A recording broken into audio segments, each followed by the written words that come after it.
Welcome back to Science of Leading. I'm Claire Monroe with Edwin Carrington. Edwin, McKinsey's number keeps coming up on this show that large transformation efforts fail around 70% of the time.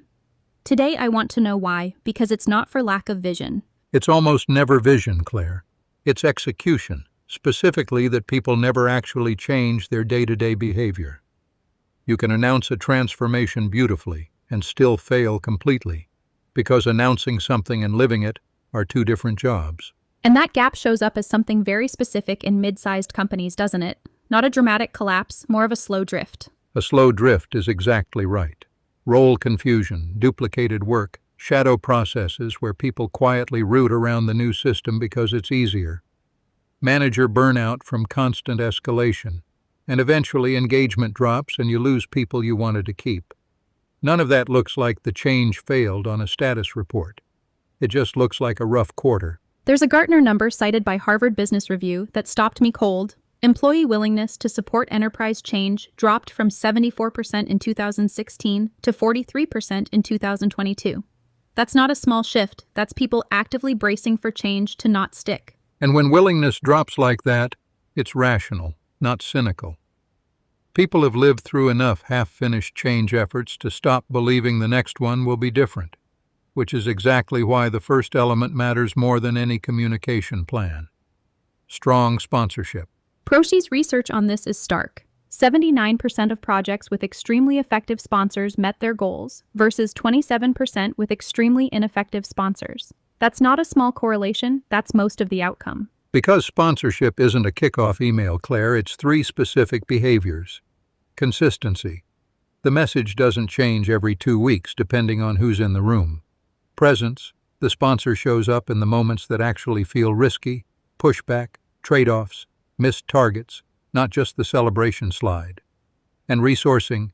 Time and budget and priority get protected when conflict shows up, not quietly deprioritized. So if a leader can't commit to naming the actual reason for the change, defining what done looks like in measurable terms, and being explicit about what stops to make room for it, that's not really a change initiative. Call it what it is, a communication campaign.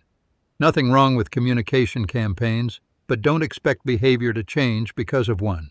Okay, but here's what I think gets missed. Executives open the door. They don't determine whether anyone walks through it. That's the real bottleneck, and it's middle managers, every time. They're the ones translating the change into what actually happens in a Tuesday team meeting. What good looks like now, what gets escalated versus handled locally, what stops being tolerated. If middle managers are confused about any of that, the entire organization will be confused, no matter how clear the executive vision was. And most companies pick the people leading that translation work based on, honestly, who's available or who speaks confidently in a meeting. Which is how you end up with visible leadership and invisible follow-through. The better selection questions are behavioral. Can they stay calm under ambiguity? Do they actually drive decisions? Or seek consensus forever and call it collaboration?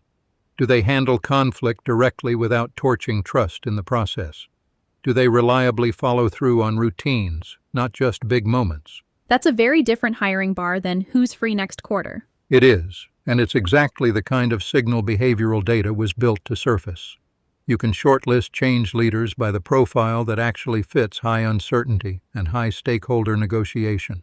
Coach the specific gaps in a manager's style before they become adoption risk, and even pair a vision driver with an operator so the change stays both credible and executable. If you're picking who leads your next change effort and want more than gut feel to go on, OAD has a free top performer profile that surfaces exactly those behavioral patterns, about 7 minutes, results in 24 hours, no credit card. That's OAD.ai. Get the sponsor and the middle managers right, and you've already fixed the most common way these efforts die. Perfect place to leave it. Thanks, Edwin. Always, Claire.